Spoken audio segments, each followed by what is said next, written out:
মিরপুর 10 নম্বর গোল চক্করে জড়ো হয়েছে বিপুল সংখ্যক শিক্ষার্থী। এতে যোগ দিয়েছেন সাধারণ মানুষও। পরিস্থিতি জানাতে সরাসরি যুক্ত হচ্ছেন সহকর্মী হাসান মাহমুদ। হাসান, মিরপুরে এই মুহূর্তে কি পরিস্থিতি বিরাজ করছে, সরেজমিনে কি চিত্র দেখছেন জানাবেন।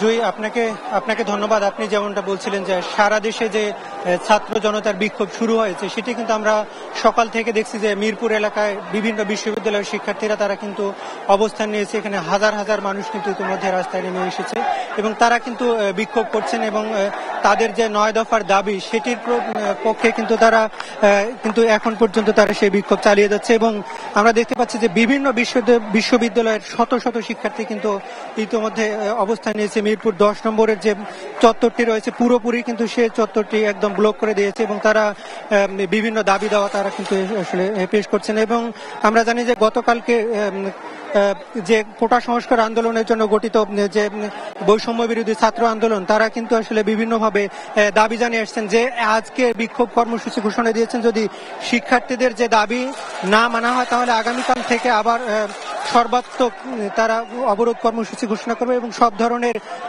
অসহযোগ আন্দোলন ঘোষণা করবেন। তো তারই প্রেক্ষিতে কিন্তু আমরা দেখতে পাচ্ছি বিভিন্ন পয়েন্টে আমরা ঢাকা শহরে দেখেছি তারা কিন্তু অবস্থান নিয়েছে এবং ঢাকার আমরা মিরপুরের আশেপাশে যেসব সড়কগুলো দেখেছি